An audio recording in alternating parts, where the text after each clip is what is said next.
Mutton biryani ಮಾಡೋದು ಹೇಗೆ ಅಂತ ನೋಡೋಣ.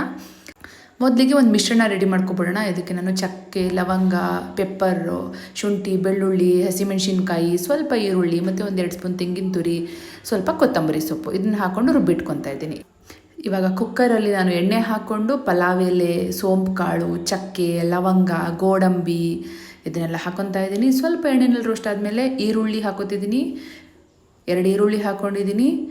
ಮೆಂತ್ಯ ಸೊಪ್ಪು, ಕೊತ್ತಂಬರಿ ಸೊಪ್ಪು ಹಾಕ್ಕೊತಾ ಇದ್ದೀನಿ ಇದಕ್ಕೆ, ಮತ್ತು 1 ಟೊಮ್ಯಾಟೊ ಹೆಚ್ಚಿಟ್ಕೊಂಡಿರೋದು ಹಾಕ್ಕೊಂಡಿದ್ದೀನಿ. ಇವಾಗ ಚಿಕನ್ನ ಹಾಕೋಣ. ಚಿಕನ್ ಹಾಕೊಂಡ ತಕ್ಷಣವೇ ರುಬ್ಬಿರೋ ಮಿಶ್ರಣ ಹಾಕೋಬೇಕು. ಇವಾಗ ಮಿಕ್ಸ್ ಮಾಡಿಕೊಂಡು ಅರಿಶಿನ, ಉಪ್ಪು ಎಷ್ಟು ರುಚಿಗೆ ಬೇಕಷ್ಟು ಹಾಕ್ಕೊಂಡು ಮಿಕ್ಸ್ ಮಾಡ್ಕೋಬೇಕು. ಇದನ್ನು ಮಿಕ್ಸ್ ಮಾಡಿಕೊಂಡು 1 ಗ್ಲಾಸ್ ನೀರು ಹಾಕಿ ಇದನ್ನು ಬೇಯಿಸ್ಕೊಬೇಕು. ಮಟನ್ ಬೇಯಬೇಕಲ್ವ, ಸೊ 3 ವಿಷಲ್ ಬರ್ಸ್ಕೊಂಡಿದ್ದೀನಿ. ಚೆನ್ನಾಗಿ ಬೆಂದಿದೆ. ಇದಕ್ಕೆ ಮತ್ತೆ 1 ಗ್ಲಾಸ್ ನೀರು ಹಾಕ್ಕೊಂಡು ಸ್ವಲ್ಪ ಬಿರಿಯಾನಿ ಪುಡಿ ಹಾಕ್ಕೊಂಡಿದ್ದೀನಿ. ಇವಾಗ ಚೆನ್ನಾಗಿ ಕುದಿಸಿದ ಮೇಲೆ 1 ಗ್ಲಾಸ್ ಅಕ್ಕಿ, 1 ಗ್ಲಾಸ್ ಅಕ್ಕಿಗೆ 2 ಗ್ಲಾಸ್ ನೀರಾಗಿದೆ. ಇದನ್ನು ಚೆನ್ನಾಗಿ ಮಿಕ್ಸ್ ಮಾಡ್ಕೊಂಬಿಟ್ಟು ಇವಾಗ ವಿಷಲ್ ಬರ್ಸ್ಕೊಳ್ಳೋಣ. 2 ವಿಷಲ್ ಬರ್ಸ್ಕೊಂಡ್ರೆ ಒಳ್ಳೆ ಮಟನ್ ಬಿರಿಯಾನಿ ರೆಡಿ ಆಗಿರುತ್ತೆ. ಟ್ರೈ ಮಾಡಿ ನೋಡಿ. ರೆಸಿಪಿ ಬೇಕು ಅಂದರೆ ಕಮೆಂಟ್ ಮಾಡಿ.